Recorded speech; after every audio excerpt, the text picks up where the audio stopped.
참 어려운 주제기는 합니다. 종말이라고 하는 것. 그런데 또 어려운 주제인 반면에 굉장히 많이 들려오기도 합니다. 얼마 전 그것이 알고 싶다 해서 신옥주 편 2편을 또 방영했죠. 거기도 주제가 결국은 종말이에요, 종말. 물론 그들이 가지고 있는 신앙과 그리고 종말에 대한 잘못된 생각들 때문에 그러한 사회에 악을 끼치는 이러한 결과를 드러내고 있는 것이지, 종말이라고 하는 이야기에 대해서 우리는 심심치 않게 듣게 된다는 것입니다. 우리가 지금 벌써 세 번째 시간으로 들어가는데요. 첫 번째 시간이 이러한 이야기를 살펴봤어요. 과연 종말이라고 하면 그것은 끝을 의미하는가? 세상 사람들도 종말에 대해서 매우 관심이 있고 또 타 종교에서도 이러한 종말에 대해서 이야기한다고 말씀드렸습니다. 그런데 세상 사람들이나 혹은 타 종교에서 이야기할 때 이 종말은 정말 지구가 사라지는 혹은 큰 자연재해나 전쟁으로 인해서 모두 망해버리는, 그래서 끝나는 것으로 이해하는 경우가 많다고 이야기 드렸죠. 그러나 우리 기독교 안에서의 종말은 물론 끝입니다. 이 세상의 끝이긴 하나 그러나 새로운 시대가 열리는 시작점이기도 하다라는 의미에서 그것은 결코 단지 끝만을 의미하는 것은 아니라는 것을 말씀드렸습니다. 이러한 종말에 대한 보편적인, 그리고 철학에서나 혹은 무신론자들이 이야기하는 종말에 대한, 그리고 또 사이비 이단들이 이야기하는 종말에 대한 이야기도 우리가 살펴봤습니다. 그리고 앞으로 어떻게 종말론에 대해서 우리가 어떤 순서에 따라 살필 것인가, 그걸 첫 번째 시간 이야기를 나눠봤고요. 두 번째 시간에는 역사관, 과연 기독교 역사관은 어떻고 또 타 종교나 사람들이 일반적으로 가지고 있는 역사관은 어떤가, 그리고 그것과 종말과의 관계는 어떤가 하는 것을 살펴봤죠. 단도직입적으로 말씀드리면 기독교의 역사관은 일직선이라고 말씀드렸습니다. 무슨 말인가 하면 단지 평평하다 혹은 한 라인에 있다라는 그런 의미만이 아니고 시작이 있고 끝이 있다는 것을 말씀드렸습니다. 아까 1편에서 첫 번째 시간에 끝이 아닙니다 라고 해놓고서 무슨 끝이 있다고 말하느냐. 예, 그러나 그 끝이 정말 세상 사람들이 말하는 종료됨이 아니고 또 다른 세계로의 진입을 이야기하는 것이라고 말씀드렸을 뿐이고, 우리 일반적으로 가지고 있는 역사관 그리고 세계를 바라보는 이러한 세계관 자체는 시작과 끝을 가지고 있다는 거예요. 다른 종교는 어떻다고요? 순환적, 반복적. 그래서 윤회 혹은 고대 종교나 혹은 불교, 힌두교는 계속 반복되어지는 역사관과 세계관을 가지고 있다고 말씀드렸습니다. 특별히 직선적 역사관이라고 할 때 이것은 네 가지 단계로 이야기할 수 있고 이것을 구속사적 관점이라고 이야기하기도 한다고 말씀드렸죠. 처음에 창조가 있고요. 하나님께서 창조하신 세상 가운데에서, 그리고 타락이 있고 그 타락에 대한 구속이 있고 그 구속의 완성으로서의 새 창조가 있다. 이러한 네 가지 관점에서 일직선으로 되어 있는 역사관, 그것이 기독교 역사관이라고 말씀드렸습니다. 성경을 볼 때에도 이러한 창조, 타락, 구속, 새 창조, 예수 그리스도께서 하신 사역을 생각할 때도 창조, 타락, 구속, 새 창조, 하나님 나라의 성취에 관해서 볼 때도 창조, 타락, 구속, 새 창조의 관점에서 보게 된다면 성경을 좀 더 분명하고 그리고 정확하게 이해할 수 있는 눈이, 그리고 무엇보다 주제를 놓치지 않는 그러한 좋은 안목을 가지게 될 것이라고 말씀드렸습니다. 하나님 나라의 역사를 이야기할 때에 성경 전체를 구분해서도 말씀드렸죠. 창세기 1장부터 2장까지 그것은 창조에 관한 이야기고요. 그리고 타락이 3장에 있고, 그리고 구속이 3장 중반부터 계시록 20장까지, 그리고 새 창조가 계시록 21장과 22장에 기록되어 있다. 그래서 직선적 역사관이다. 이렇게 직선적 역사관이라는 것을 이해하는 것은 우리에게 어떤 도움이 될까요? 첫째는 다시 반복되지 않는다는 점에 있어서 우리에게 경각심을 줄 것입니다. 이번 인생 잘못 살았으니까 나 한 번 더 기회 주시면 내가 잘 살겠습니다. 이게 안 되는 거예요. 그냥 지금 현재에 우리가 어떻게 사는가, 이것으로 끝이에요. 끝. 그런 면에서 하루하루, 그리고 내게 주어진 시간들을 충실하게 그리스도 안에서 살아야 된다는 그런 경각심을 우리에게 주는 것, 그것이 직선적 역사관을 생각하고 묵상할 때 얻을 수 있는 유익이고요. 두 번째는 또 말씀드렸던 것처럼 이러한 우리의 방향성이 어떻다라는 것을 분명하게 알려줍니다. 즉 다시 말해서 하나님 안에서 창조된, 그러나 죄 가운데 태어난, 그래서 소망 없던 우리에게 예수 그리스도를 통해서 구속의 사건이 이루어졌고, 그리고 그 구속이 적용되어지는 지금 이 시대를 사는, 누구에 의해서 적용된다고 말씀드렸죠? 성령님에 의해서 적용되어지는 이러한 시대에 사는 우리들, 앞으로 나갈 방향은 어딘가? 새 창조, 새로운 창조, 새 하늘과 새 땅에서의 삶을 바라보며 우리는 나간다. 비록 우리가 사는 세상이 그 새 하늘과 새 땅, 즉시적으로, 즉각적으로 그 땅에서 사는 것은 아니고, 이 세상이 그렇게 변화되는 것은 아니지만, 그래서 때론 눈물도 나고, 때론 실패도 하고, 좌절도 하고, 또 때로는 돌이켜서 뒷걸음질 치기도 하고, 그렇다 하더라도 결국은 우리가 가야 할 방향이 있다라는 것을 우리는 알 수가 있고, 또 그러한 것들을 생각할 때에 포기함 없이, 우리의 신앙을 포기함 없이 끊임없이 하나님께로 나가야 된다라는 이러한 유익을 얻게 된다고 말씀드렸죠. 오늘은 이러한 종말은 과연 언제부터 시작되었을까 하는 것을 먼저 좀 살펴보려고 합니다. 여러분, 종말은 언제부터 시작되었을까요?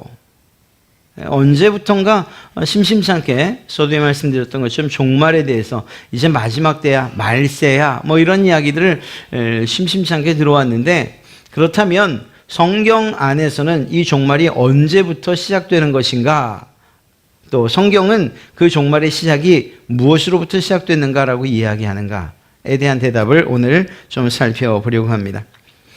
이것은 신약 성경을 중심으로 살펴볼 것이고요.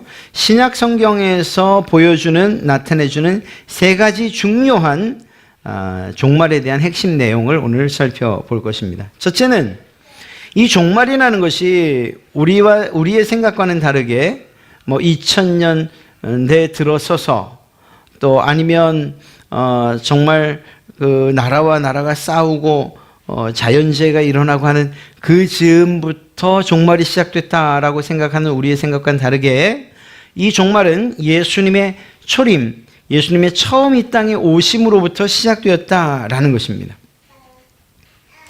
이 부분에 대한 이해를 오늘 우리가 하게 된다면, 예수님께서 오신 이 사건과 그리고 다시 오실 사건, 이 모든 것이 종말 안에 포함된 것이구나라는 것을 깨닫게 될 것이고, 또 그것을 통해서 우리는 몇 가지 유익을 얻게 될 것입니다. 첫째로 종말은 예수님의 초림으로 시작됐다는 내용에 대해서, 첫 번째, 예수님의 초림으로, 예수님이 처음 오시는 것으로 인해서 구약에 예언된 메시아에 대한 그러한 예언과 약속들이 이루어지는 일들이 일어났습니다. 메시아의 오심, 이것은 바로 종말의 시작을 이야기하는 것이거든요.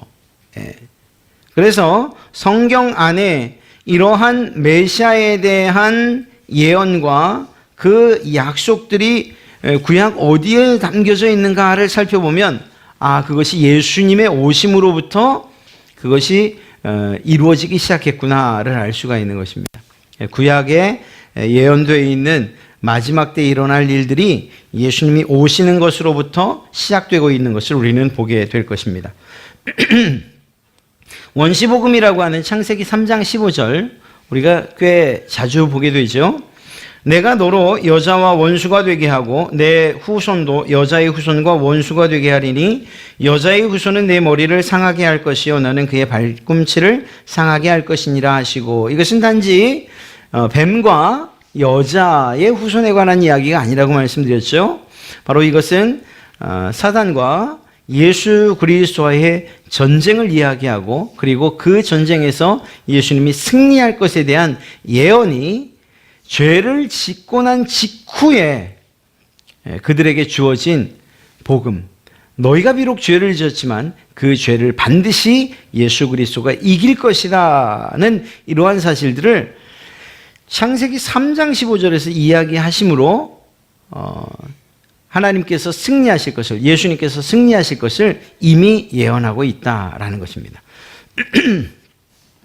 예수님에 대한 예수님의 오심에 대한 성경들은 구약 성경에 굉장히 많이 기록되어 있는데 그 가운데서 몇몇 가지를 좀 빼서 말씀드린다면, 태어나는 것에 대해서는 오늘 읽었던 미가서 5장 2절에 나타나 있죠. 베들레헴 에브라다야 너는 유다 족속 중에 작을지라도 이스라엘을 다스릴 자가 내게서 내게로 나올 것이라 그의 근본은 상고에 영원에 있느니라. 예수님 즉 메시아가 어디에서 날 것인가에 대해서 구약 성경은 예수님이 오시기 전에, 메시아가 오기 전에 예언하고 있다는 거예요. 이 예언이 누구로 인해서 성취됐습니까? 예수님으로 인해서 성취가 되죠. 예수님은 누구에게서 태어나는가? 어떤 이에게서 태어나는가? 이것은 이사야서 7장 14절이 기록되어 있습니다. 그러므로 주께서 친히 징조를 너희에게 주실 것이라. 보라, 처녀가 잉태하여 아들을 낳을 것이요 그 이름을 임마누엘이라 하리라. 처녀가 잉태하여 아들을 낳는 사건을 보면 그것이 메시아의 오심이면서 동시에 종말의 시작이라는 것을 우리에게 일러주고 있는 것입니다. 물론 여기까지 봐서는 종말의 시작이 과연 이게 맞나 싶은 생각이 들긴 합니다만 계속해서 한번 좀 살펴보도록 하죠. 예수님에 대한, 즉 메시아에 대한 예언은 이곳 말고도 많이 담겨져 있는데요. 이사야서 53장 5절부터 6절 사이에는 우리의 죄를 속해 주시기 위해서 죽임을 당하게 될 것이라는 그러한 내용, 그리고 예수님의 부활에 대해서는 시편 16편 8절부터 11절, 승천에 대해서는 시편 68편 18절에 기록하고 있는 것을 알 수가 있습니다. 이것이 예언되었고, 그리고 어떻게 됐습니까? 예수님으로 인해서 성취된 것을 알 수가 있습니다. 예수님에 대한 소개를 할 때에 모세와 같은 선지자라고 신명기 18장 15절에서는, 그리고 영원한 제사장으로 예언하는 것은 시편 110편 4절, 또 왕으로는 사무엘하 7장 12절부터 16절 등 이러한 여러 곳에서 예수님의 제사장 되심, 예수님의 선지자 되심, 예수님의 왕 되심, 즉 다시 말해 앞으로 오실 메시아가 어떠한 직분을 감당할 것이라는 것에 대해서 예언하고 있고, 그것이 누구를 통해서? 예수님을 통해서 성취되고 완성된 것을 알 수가 있습니다. 즉 예수님이 오시는 이 사건을 통해서 예수님이 메시아시라는 그 예언들이 이미 성경에 기록되어져 있었다라는 거예요. 물론 거기에는 예수 그리스도라고는 기록되어 있지 않고 메시아가, 이 땅을 구원할 구원자가 라고 해서 예언된 내용들이었는데, 그 예언에 똑같은, 그 예언대로 완전하게 이루시고 성취한 그분이 누구시더라? 예수님이요. 그래서 구약에 예언된 메시아가 바로 예수 그리스도를 의미하는 것이구나 라는 것을 알 수 있게 된다는 것이죠. 즉 예수님의 오시는 사건을 통해서 구약에 예언된 메시아가 바로 예수님이시구나 하는 사건을 알게 되었다는 것입니다. 두 번째는요, 예수님의 초림으로 구약에서 기대한 하나님의 나라가 이미 시작됐다는 거예요. 이스라엘 백성들은 하나님의 나라에 대한 그러한 갈망을 가지고 있었습니다. 성경의 기록 안에서 사라져버린 400년, 바벨론의 포로 생활로부터 돌아오고, 그리고 그 이후에 성경 안에서는 적어도 사라져버린 예수님이 오실 때까지 그 400년 동안에 어떠한 기대가 이스라엘 백성들에게 있었겠는가? 그 어둠의 장막이 거치고 났을 때의 이스라엘의 모습이 어땠는가? 로마의 압제에 있었어요. 아이러니하게도 바벨론의 포로로 살았던 그들이 여전히 로마의 압제에 있는 거예요. 이들이 물론 독립운동도 과격한 독립운동도 했습니다. 그런데 그러한 이스라엘 백성들의 역사 가운데에서 이들이 갈망하는 것은 무엇인가 하면 하나님께서 이스라엘을 하나님 나라로 삼으신다고 했는데 그 하나님의 나라가 언제 어떻게 이루어지느냐 하는 것에 대한 고대를 가지고 있었어요. 기대를 가지고 있었죠. 하나님의 나라가 오면 그 평화가 드디어 우리에게 임할 것이고 그리고 하나님의 나라가 이 땅에 이루어지는 것 그렇다면 우리는 기대하고 고대합니다. 이런 마음을 가지고서 살아왔거든요. 그런데 이것이 바로 예수님의 처음 오심, 즉 초림으로 이러한 기대하던 하나님 나라가 이미 시작됐다라는 사실을 성경은 기록하고 있어요. 물론 이스라엘 사람들은 이 점에 대해서 인정하려 하지 않아요. 예수 그리스도를 메시아로 생각하지 않으니까요. 그건 지금도 마찬가지예요. 지금도 예수 그리스도를 메시아로 인정하지 않아요. 자, 그러나 우리는 알고 있습니다. 성경에 기록된 예수님의 그 모든 예언들이 이루어진 것, 그리고 예수님께서 이 땅에 오셔서 한 것, 예수님이 이 땅에서 하셨던 말씀들과 행하셨던 일들을 통해서 그때 그렇게 고대하던 하나님의 나라가 바로 예수님이 오시는 것을 통해서 이미 시작됐구나. 자, 여기에서 제가 한 가지 말씀드렸어요. 아마 기억하실 겁니다. 하나님의 나라를 단지 이렇게 눈에 보이는 가시적인 나라로 이해하는 것보다 또 다른 한편으로 이해할 수 있다고 말씀드렸죠. 하나님 나라가 이 땅에 이미 시작됐다라고 하는 것은 하나님의 통치가 시작됐다라는 점으로 이렇게 치환해서 이해할 수 있다고 말씀드렸어요. 하나님 나라의 통치가 시작된 거예요. 하나님의 통치가 시작된 거예요. 예수 그리스도의 오심으로 인해서. 자, 이러한 사건으로 볼 때에 이 하나님 나라가 이미 시작된 것이라고 성경은 이야기하고 예수님이 그것을 실제의 사역 가운데서 증명해 내고 계신 것입니다.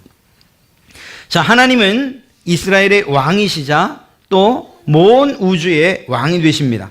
그런데 그 하나님께서 예언하시기를 다윗을 왕으로 세우고 그의 왕조를 견고히 하시겠다고 했어요. 그리고 그 다윗의 왕조를 영원토록 이어갈 것이다. 이렇게 약속하셨단 말입니다. 아울러 모든 선지자들 아모스, 이사야, 예레미야, 에스겔, 호세아, 스가랴 등 이스라엘의 대부분의 선지자들이 이러한 하나님께서 다윗과 하셨던 이 언약을 기초로 해서 다윗의 후손에서 하나님 나라를 세울 그러한 왕, 그 자손에 의해서 하나님 나라가 세워질 것이라고 예언을 하고 있단 말이죠. 그러니까 다윗의 자손에서 과연 누가 오는가에 모든 사람들의 촉각이 곤두서 있을 수밖에 없어요. 관심이 있을 수밖에 없어요. 그런데 그것을 누가 이야기하죠? 마태가 이야기하는 거예요. 마태복음 1장을 펴면 거기에 다윗의 족보가 나오죠. 다윗의 족보 끝에 바로 예수 그리스도가 나오는 거예요. 이스라엘 백성들이 그토록 고대하던 다윗의 왕조가 견고히 세울 하나님의 나라가 예수 그리스도를 통해서 완성될 것이라고 이 마태가 이 자기의 족보를 통해서 이야기하고 있는 거죠. 예수님이 어디에서 툭 튀어나온 것이 아니고 우리 젊은 친구들 얘기 갑자기 어디서 툭 튀어나온 게 아니고 예수님은 예언된 그러한 메시아의 길을 따라서 다윗의 왕조에서 다윗의 후손으로 오셨다는 사실을 성경은 이야기하고 있는 것입니다. 그래서 다윗 언약은 최종적으로 예수 그리스도를 통해서 성취되었다 이렇게 이야기할 수가 있는 거예요. 물론 다윗 언약 중간에 예레미야의 시대에 새 언약이 있습니다만 이 언약 역시 예수님으로 인해서 성취되는 것을 볼 수가 있어요. 성경에 나타난 모든 하나님께서 하셨던 이스라엘 백성들과 하셨던 또 혹은 개인과 하셨던 이 언약들은 예수 그리스도에게서 성취되어지는 것을 볼 수가 있습니다. 자, 그렇다면 그러면 하나님 나라가 시작되고 임했다는 증거가 있느냐? 사실 그런 증거가 좀 있으면 더 확실히 믿을 수 있지 않습니까? 예, 그래서 예수님이 과연 이 땅에서 어떤 사역들을 하셨고 그 사역은 어떤 의미를 가지고 있는가를 살피면 아, 하나님의 나라가 시작됐구나 하는 것을 알 수가 있는 것입니다. 그리고 그 나라에서 진정한 왕은 누구이신가? 예수 그리스도이시구나 라는 것을 알 수 있다는 거죠. 자, 예수님이 이 땅에 오셔서 하셨던 일들이 과연 무엇입니까? 병자들을 고치시죠. 귀신들을 내쫓으시죠. 자연 만물을 다스리세요. 그런데 이 일에 대해서 누가복음 11장 20절에 이렇게 기록합니다. 그러나 내가 만일 하나님의 손을 힘입어 귀신을 쫓아낸다면 하나님의 나라가 이미 너희에게 임하였느니라. 여기서 마치 가정법인 것처럼 얘기하지만 그게 아니고요. 예수님께서는 이미 귀신을 내쫓으셨어요. 그렇다면 무엇이 이 땅 가운데 임한 것이라고요? 하나님의 나라가 너희에게 이미 임한 것이다 라고 이야기하고 있는 것입니다. 예수님께서 이 땅에 오셔서 하셨던 그 일들, 단지 불쌍히 여겨서 고치신 것, 불쌍히 여겨서 귀신을 내쫓으신 것, 불쌍히 여겨서 먹이시고 또 풍랑을 잠잠케 하신 것, 이렇게 볼 수도 있어요. 그러나 그것을 그렇게 볼 것이 아니고 하나님 나라의 진정한 주인이신 진정한 왕이신 그분의 명령에 모든 것이 복종하는구나, 이런 차원에서 이해를 해야 된다는 거예요. 누구도 복종하죠? 질병도 복종해요. 누구도요? 귀신도 복종해요.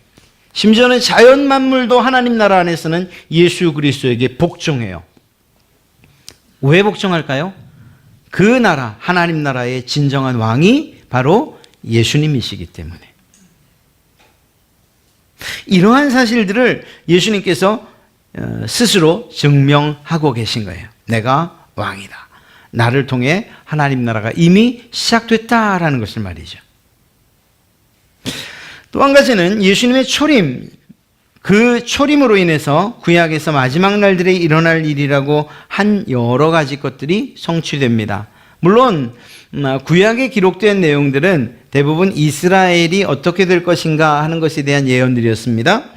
이스라엘이 공격을 받고 박해를 당하고 거짓 교훈과 배교를 포함한 여러 가지 환난을 당하게 되며 이러한 환난 이후에 결국 이스라엘이 하나님께 간절히 구하고 구원을 얻게 될 것이다. 이것이 구약 안에 있는 이스라엘 나라가 마지막 때에 겪게 될 일들이었거든요. 예언된 일들이었단 말입니다. 그리고 이것이 실제로는 최종적으로는 이스라엘을 대적하던 모든 적들이 심판을 받게 될 것이다. 이렇게 기록하고 있단 말입니다. 구약에서 말이죠. 그런데 이러한 구원과 심판, 이것이 앞서 말씀드린 것처럼 다윗 왕국 안에서 나오는 하나님의 메시아를 통해서 이루어지게 될 것이라고 이렇게 기록하고 있어요. 그리고 이 말씀은 앞서 우리가 살펴봤던 하나님 나라가 이루어지고 성취되고 그리고 완성되어지는 그러한 예수님께서 하셨던 일과 무관하지 않은 거죠. 또 한 가지는 성경에서는 성령 강림 사건에 대해서도 마지막에 일어날 일들이라고 그렇게 예언하고 있습니다. 요엘서 2장 28절부터 29절, 그 후에 내가 내 영을 만민에게 부어주리니 너희 자녀들이 장래일을 말할 것이며 너희 늙은이는 꿈을 꾸며 너희 젊은이는 이상을 볼 것이며 그때에 내가 또 내 영을 남종과 여종에게 부어줄 것이며. 성령의 임재하시는 이 사건 언제 일어나는 일이다? 말세에 일어날 일이다. 이렇게 예언하고 있거든요. 자, 그렇다면 예수님의 초림까지는 아니어도 이제 뒤에 다시 나오겠지만 초림까지 아니어도 지금 이 요엘서의 말씀까지만 보면 예수님이 부활하신 후에 성령이 오시는 이때는 적어도 종말이구나, 말세를 이야기하는 것이구나는 알 수 있죠. 예, 그렇습니다. 그러니까 우리가 생각하는 것처럼 20세기 들어오면서 종말과 말세에 관한 관심이나 혹은 이야기가 나온 것이 아니고 이미 지금 요엘서까지의 말씀만을 본다면 성령이 임하시는 그 사건이 있던 때부터 이미 종말이 시작된 것이라고 볼 수 있다는 거예요.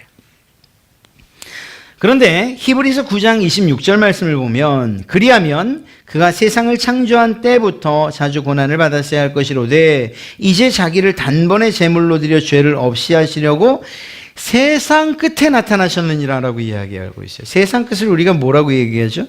그걸 말세잖아요. 그게 말세예요. 그런데 그때 누가 나타나셨다고요? 우리의 죄를 완전히 구속해 주시고 구원해 주시기 위해서 그가 여기서 그는 누굴까요? 예수님. 예수님이 나타나셨다.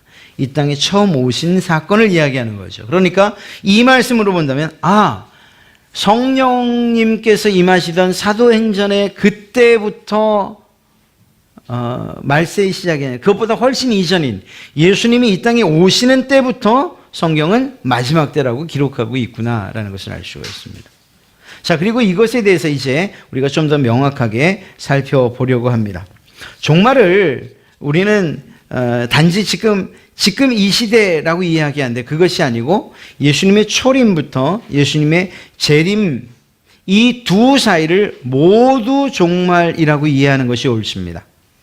예수님이 처음 오실 때부터 예수님 다시 오시는 이때까지요.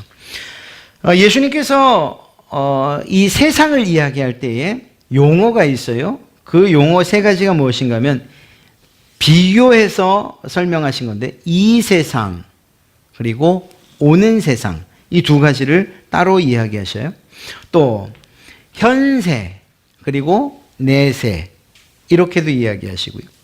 이 세상과 저 세상 이렇게 말합니다.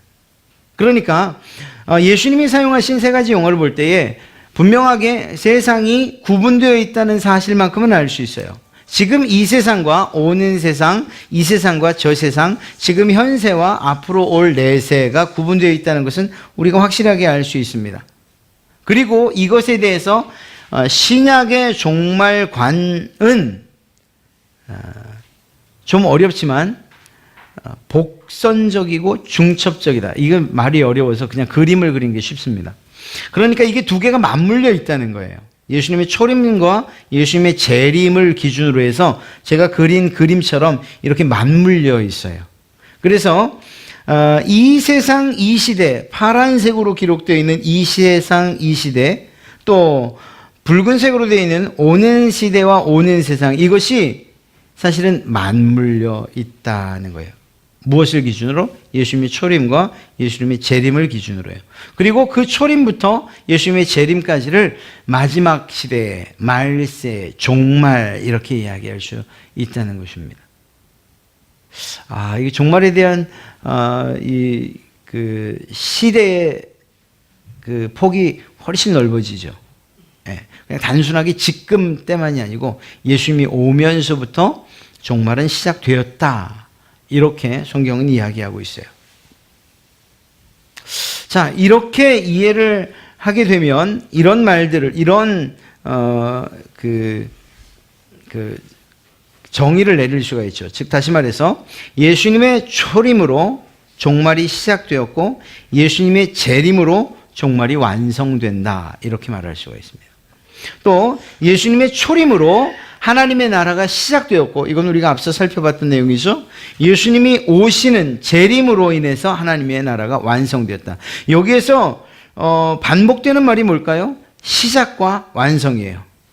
그러니까 이미 종말과 하나님의 나라는 시작이 됐어요. 그러나 완성되지는 않은 거예요.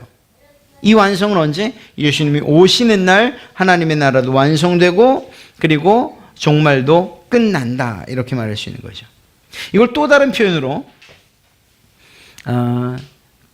가장 많이 사용하는 용어 가운데 하나는 이미와 아직의 긴장 이렇게 이야기를 합니다.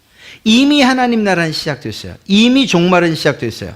그러나 아직 그 종말도 하나님의 나라도 완성되지 않았어요. 그래서 이 이미와 아직 사이에는 긴장감이 흐를 수밖에 없어요. 그리고 그러한 긴장 가운데 우리는 살고 있는 것이죠. 이 긴장이 무엇을 이야기하는가는 잠시 뒤에 다시 한번 말씀드리겠습니다. 지금은요, 세상 나라, 즉 이 세상과 오는 세상이 서로 공존하고 있는 거예요. 이 세상과 하나님 나라가 공존하고 있다, 이렇게 이야기할 수 있어요. 이것이 도대체 뭘 얘기하는가? 그걸 좀 한번 살펴보고 마치도록 하죠. 번호상으로 3-3번을 먼저 좀 보겠습니다. 초림과 재림의 관계 설명에 가장 적절한 비유를 노르망디 상륙작전의 D-Day와 V-Day다, 이렇게 이야기할 수 있습니다. 우리가 예수님의 초림과 재림, 그리고 그 사이에서의 긴장관계, 이게 도대체 가슴으로 안 와 닿는데, 이 비유를, 이 예를 한번 들면 조금 더 피부에 와닿을 수 있어요. 노르망디 상륙작전인데요, 1944년 6월 6일 15만 6천 명의 미국, 영국, 캐나다 연합군이 항공기 10,000대와 함선 1,200척, 상륙정 4,126척, 수송선 804척, 배 6,000척 이상, 수백 척의 수륙 양용 장갑차로 프랑스 북부 해안 상륙작전에 성공해요. 그리고 이 일로 인해서 독일은 거의 패배합니다. 아니요, 그냥 패배했어요. 그런데 이 D-Day, 즉 노르망디 상륙작전이 시행된 이 D-Day와 실제로 승리한 V-Day, 빅토리 데이 사이에는 꽤 그 시간이 많이 흐릅니다. 1년여가 흘러요. 그래서 실제로 전쟁이 끝난 것은, 종결된 것은 1945년 5월 8일, 그래서 유럽 전승기념일로 이날을 기념합니다. 즉 다시 말해서 보십시오. 노르망디 상륙작전이 일어난 1944년 6월 6일 날, 그날 독일군은 거의 패배를 했어요. 다시금 일어서거나 싸울 수 있는 전의를 상실했어요. 그런데 그 전쟁이 완료된 건 언제냐? 1년 뒤라니까요. 이 완료됐다라고 할 때에 이 D-Day와 V-Day 사이에 1년 동안은 뭐가 있었다는 얘기인가 하면요, 계속되는 싸움이 있었다는 거예요. 때로는 연합군이 지기도 해요. 이미 독일은 패전의 기운이 완연했음에도 불구하고, 정말 졌다, 다시는 일어설 수 없다라는 이러한 사실을 알고 있었음에도 불구하고 그 1년 동안은 치열한 전투가 국지적으로 일어나요. 그러면서 어떤 전투에서는 독일이 졌는데 그 전투 안에서는 독일이 이기는 일이 일어나요. 무슨 말인가 하면요, 지금 이 시대와, 즉 예수님이 처음 오셔서 시작된 종말의 시대, 하나님의 나라가 시작되었어요. 이미 우리는 하나님의 통치 아래서 하나님 나라를 살고 있는 사람들이에요. 그러나 동시에 우리가 발을 딛고 있는 곳은 어디냐? 이 세상이에요. 그래서 여전히 싸우는 일들이 있어요. 언제까지? 예수님이 오셔서 완전히 승리를 선언하실 때까지.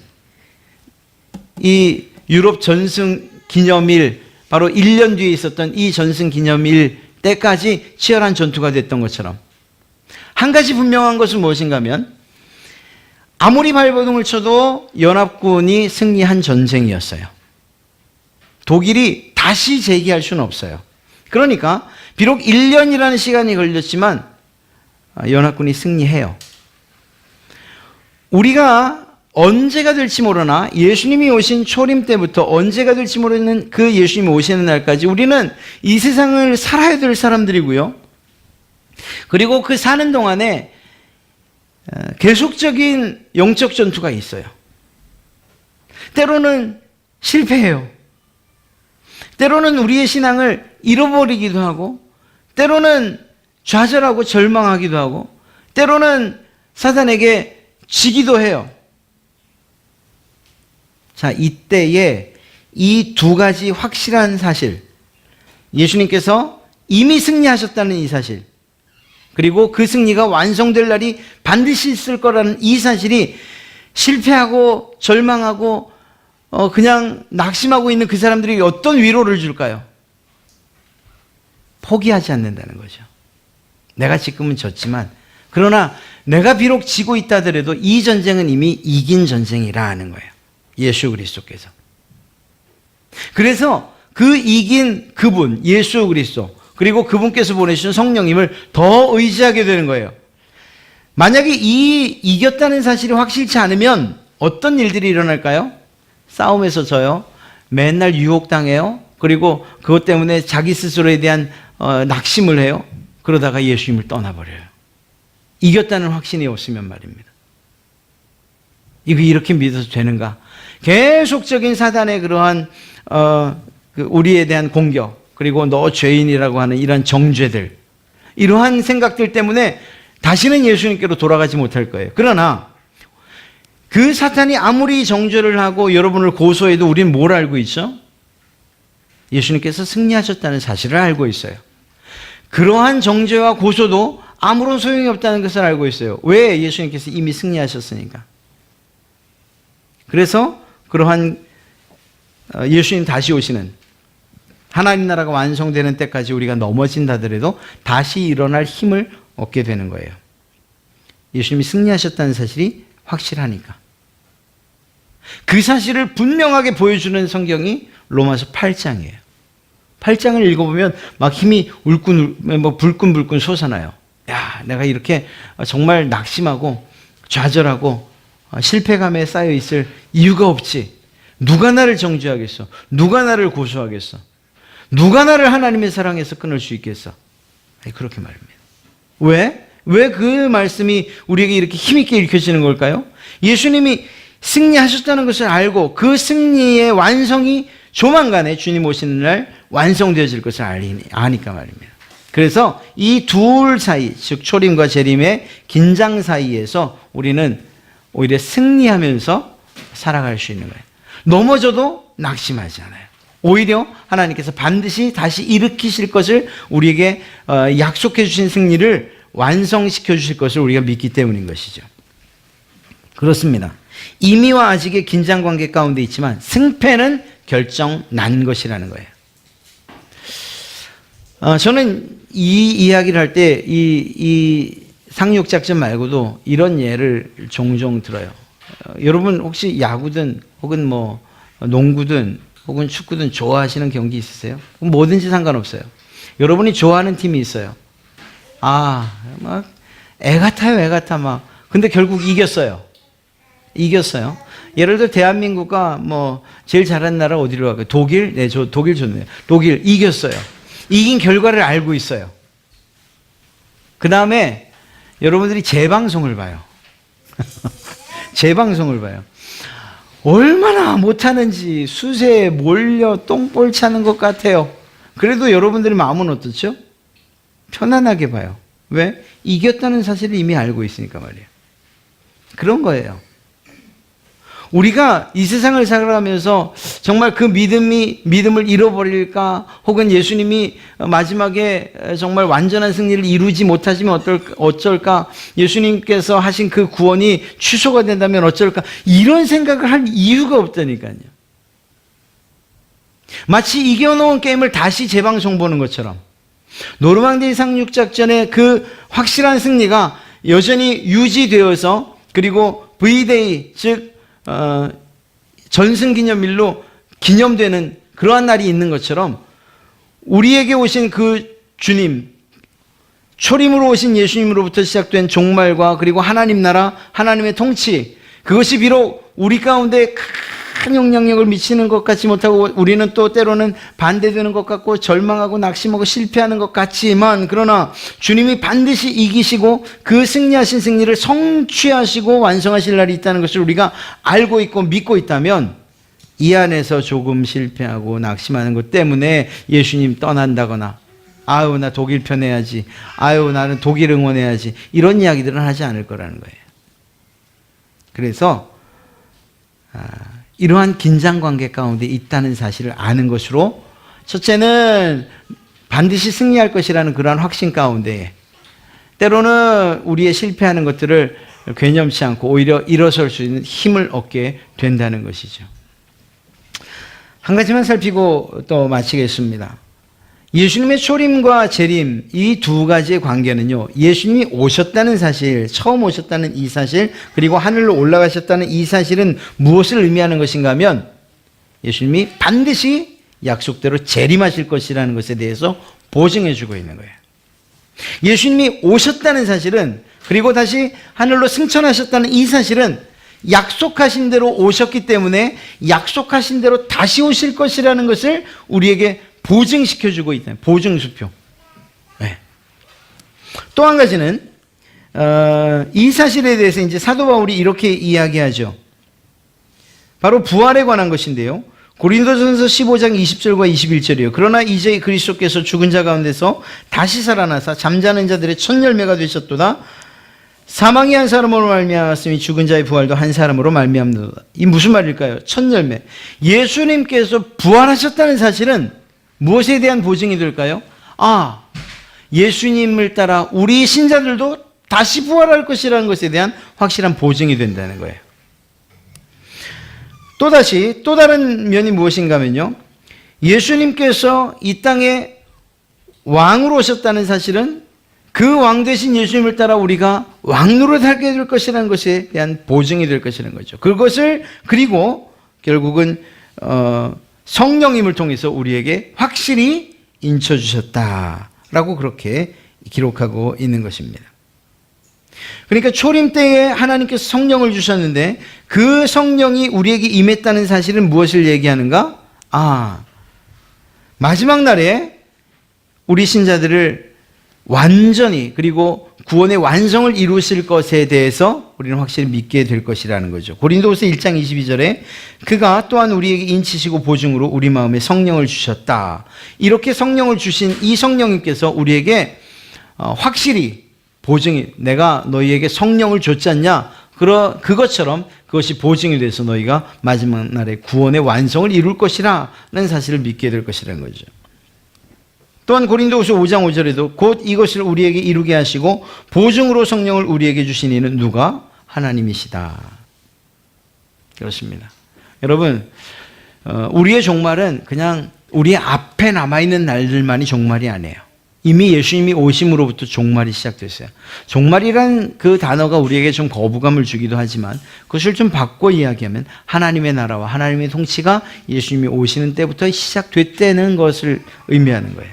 그리고 그 하나님 나라의 완성은 예수님이 다시 오시는 것으로 완성돼요. 어감은 이상해도 말세와 종말은 이미 예수님이 오심으로부터 시작됐고 그리고 예수님이 다시 오시는 그때 완성될 것이라는 거죠. 우리가 어떤 시대를 살고 있는가에 대한 그 위치를 알 수 있다는 거예요. 우리는 이미 종말을 살고 있는 사람들이에요. 나면서부터 종말을 살고 있는 사람이에요. 그런 면에서 종말에 대한 신앙을 가지고 살아야 될 사람들이고 그리고 늘 때로는 전투적인 신앙을 가지고 살아야 될 사람들이라는 것을 성경은 이야기하고 있는 거예요. 왜냐하면 하나님의 나라가 아직 완성되지 않았고 그리고 그 종말의 때가 완성되지 않았기 때문이죠. 그럼에도 불구하고 그러한 시대를 산다고 해서 낙심하고 절망할 것이 아니고 오히려 힘주시고 능력 주시는 성령님으로 인해서 새 힘을 얻고 그리고 또 하나님께서 이루신 그 완성을 기대하면서 우리도 예수님의 뒤를 따라 승리의 그 길을 걸어가야 될 사람들이라는 거예요. 기회 되시면 꼭 로마서 8장을 읽으시면서 내 존재가 이러한 존재구나. 내가 이렇게 그냥 아무것도 아닌 일에 낙심하고 절망할 그러한 존재가 아니구나. 세상에 그 어느 것도 우리를 정죄하거나 고소하거나 하나님의 사랑으로부터 끊을 수 없구나라는 여러분들의 존재에 대한 사실을 다시 한번 깨달으시고 이러한 종말의 때를 사는 성도들로서 신자들로서 늘 승리하시는 그러한 여러분 되시길 주님의 이름으로 축복합니다.